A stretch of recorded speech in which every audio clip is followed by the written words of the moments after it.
السلام علیکم ورحمۃ اللہ وبرکاتہ۔ سیرت النبی صلی اللہ علیہ وسلم کا جو سلسلہ چل رہا تھا اس کا اگلا حصہ پیش خدمت ہے۔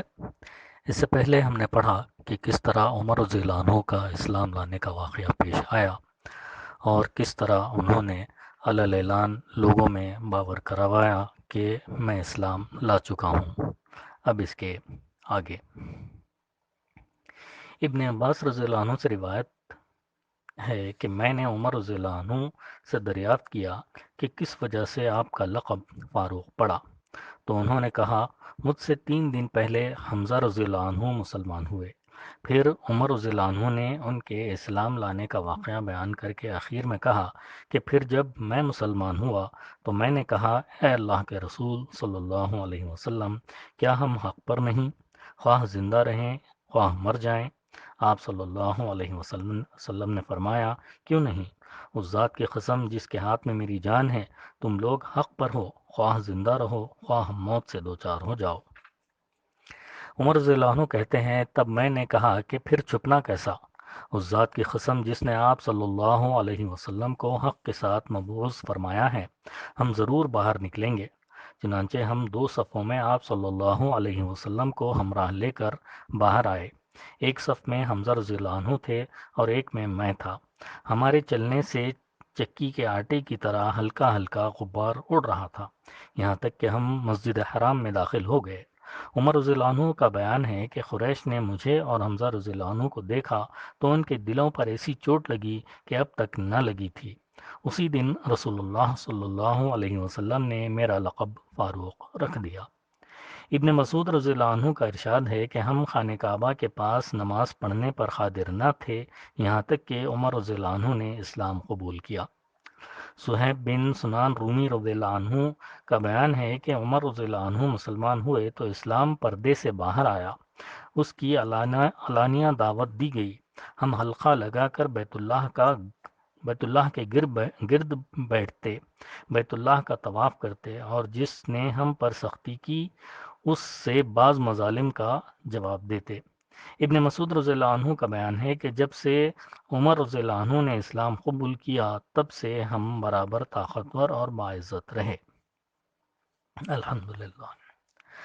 قریش کا نمائندہ رسول اللہ صلی اللہ علیہ وسلم کے سامنے ان دونوں بطل جلیل یعنی حمزہ رضی اللہ عنہ اور عمر رضی اللہ عنہ کے مسلمان ہو جانے کے بعد ظلم و طغیان کے بادل چھٹنا شروع ہو گئے اور مسلمانوں کو جو ستم کا تختہ مشق بنانے کے لیے مشرکین پر جو بدمستی چھائی تھی اس کی جگہ سوجھ بوجھ نے لینا شروع کی۔ چنانچہ مشرکین نے یہ کوشش کی کہ اس دعوت سے نبی کریم صلی اللہ علیہ وسلم کا جو منشا اور مقصود ہو سکتا ہے اسے فراواں مقدار میں فراہم کرنے کی پیشکش کر کے آپ صلی اللہ علیہ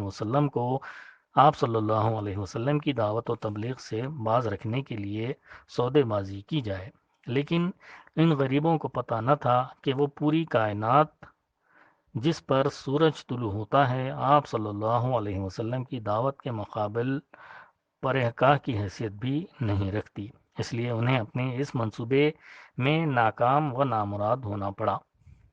ابن اسحاق نے یزید بن زیاد کے واسطے سے محمد بن کعب قرطنی کا یہ بیان نقل کیا ہے کہ مجھے بتایا گیا کہ عتبہ بن ربیعہ نے جو سردار قوم تھا ایک روز قریش کی محفل میں کہا، اور اس وقت رسول اللہ صلی اللہ علیہ وسلم مسجد حرام میں ایک جگہ تنہا تشریف فرما تھے کہ قریش کے لوگوں، کیوں نہ میں محمد صلی اللہ علیہ وسلم کے پاس جا کر ان سے گفتگو کروں اور ان کے سامنے چند امور پیش کروں، ہو سکتا ہے وہ کوئی چیز قبول کر لیں، تو جو کچھ وہ قبول کر لیں گے اسے دے کر ہم انہیں اپنے آپ سے باز رکھیں گے۔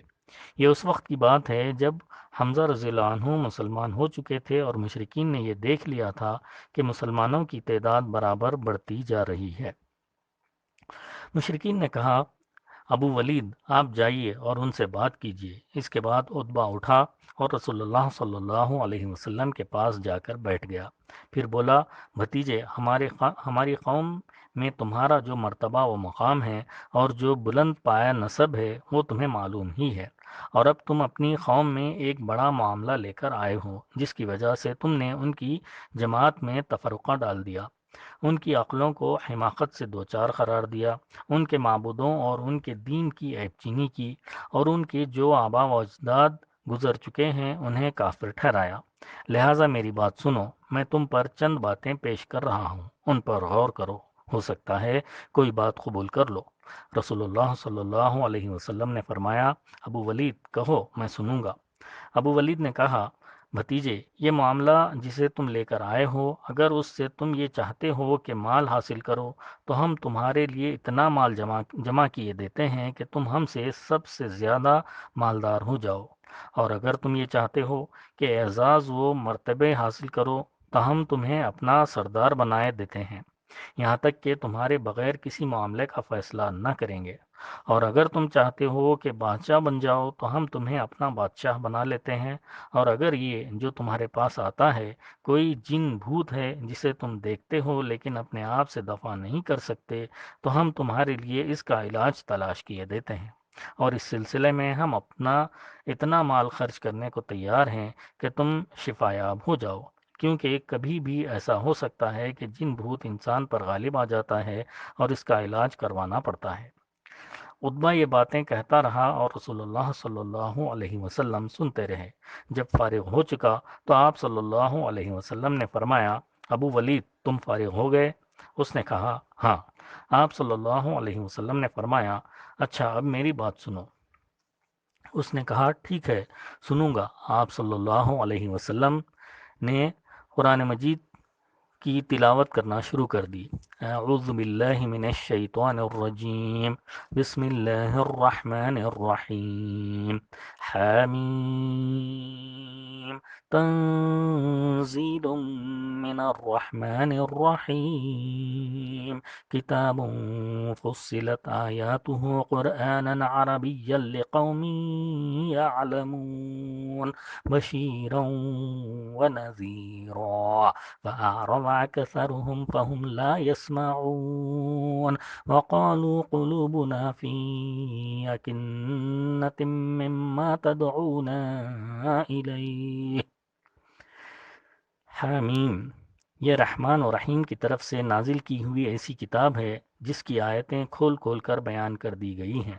عربی قرآن ان لوگوں کے لیے جو علم رکھتے ہیں، بشارت دینے والا اور ڈرانے والا ہے، لیکن اکثر لوگوں نے اعراض کیا اور وہ سنتے نہیں، کہتے ہیں کہ جس چیز کی طرف تم ہمیں بلاتے ہو اس کے لیے ہمارے دلوں پر پردہ پڑا ہوا ہے۔ آخر تک رسول اللہ صلی اللہ علیہ وسلم آگے پڑھتے جا رہے تھے اور عتبہ اپنے دونوں ہاتھ پیچھے زمین پر ٹیکے چپ چاپ سنتا جا رہا تھا۔ جب آپ صلی اللہ علیہ وسلم سجدے کی آیت پر پہنچے تو آپ صلی اللہ علیہ وسلم نے سجدہ کیا، پھر فرمایا، ابو ولید، تمہیں جو کچھ سننا تھا سن چکے، اب تم جانو اور تمہارا کام جانے۔ عتبہ اٹھا اور سیدھا اپنے ساتھیوں کے پاس آیا۔ اسے آتا دیکھ کر مشرکین نے آپس میں ایک دوسرے سے کہا، اللہ کی قسم، ابو ولید تمہارے پاس وہ چہرہ لے کر نہیں آ رہا ہے جو چہرہ لے کر گیا تھا۔ پھر جب ابو ولید آ کر بیٹھ گیا تو لوگوں نے پوچھا، ابو ولید، پیچھے کی کیا خبر ہے؟ اس نے کہا، پیچھے کی خبر یہ ہے کہ میں نے ایک ایسا کلام سنا ہے کہ ویسا کلام واللہ میں نے کبھی نہیں سنا۔ اللہ کی قسم، وہ نہ شعر ہے، نہ جادو، نہ کہانت۔ قریش کے لوگوں، میری بات مانو اور اس معاملے کو مجھ پر چھوڑ دو۔ میری رائے یہ ہے کہ اس شخص کو اس کے حال پر چھوڑ کر الگ تھلگ بیٹھ رہو۔ اللہ کی قسم، میں نے اس کا جو قول سنا ہے اس سے کوئی زبردست واقعہ رونما ہو کر رہے گا۔ پھر اگر اس شخص کو عرب نے مار ڈالا تو تمہارا کام دوسروں کے ذریعے انجام پائے گا، اور اگر یہ شخص عرب پر غالب آ گیا تو اس کی بادشاہت تمہاری بادشاہت اور اس کی عزت تمہاری عزت ہوگی، اور اس کا وجود سب سے بڑھ کر تمہارے لیے سعادت کا باعث ہوگا۔ لوگوں نے کہا ابو ولید اللہ کی قسم تم پر بھی اس کی زبان کا جادو چل گیا۔ عتبہ نے کہا اس شخص کے بارے میں میری رائے یہی ہے، اب تمہیں جو ٹھیک معلوم ہو کرو۔ ایک دوسری روایت میں یہ مذکور ہے کہ نبی کریم صلی اللہ علیہ وسلم نے جب تلاوت شروع کی تو عتبہ چپ چاپ سنتا رہا۔ جب آپ صلی اللہ علیہ وسلم نے اللہ تعالیٰ کے اس قول پر پہنچے فَإِنْ أَعْرَضُوا فَقُلْ أَنذَرْتُكُمْ صَاعِقَةً مِثْلَ صَاعِقَةِ عَادٍ وَثَمُودَ، بس اگر وہ روگردانی کریں تو تم کہہ دو کہ میں تمہیں عاد و سمود کی کڑک جیسی ایک کڑک کے خطرے سے آگاہ کر رہا ہوں۔ تو عتبہ تھرا کر کھڑا ہو گیا اور یہ کہتے ہوئے اپنا ہاتھ رسول اللہ صلی اللہ علیہ وسلم کے منہ پر رکھ دیا کہ میں آپ صلی اللہ علیہ وسلم کو اللہ کا اور قرابت کا واسطہ دیتا ہوں کہ ایسا نہ کریں۔ اسے خطرہ تھا کہ کہیں یہ ڈر اور اس پر نہ آ پڑے۔ اس کے بعد وہ قوم کے پاس گیا اور مذکورہ گفتگو کی۔ انشاءاللہ تعالی اس کے بعد اگلی نشست میں بیان کیا جائے گا۔ اللہ تعالی ہم سب کو نبی کریم صلی اللہ علیہ وسلم سے جیسی محبت کرنی چاہیے ویسی محبت کرنے والا بنائے، اور نبی کریم صلی اللہ علیہ وسلم کے نقش قدم پر اپنی زندگیوں کو گزارنے والا بنائے۔ آمین ثم آمین، وآخر الدعوانا ان الحمد للہ رب العالمین۔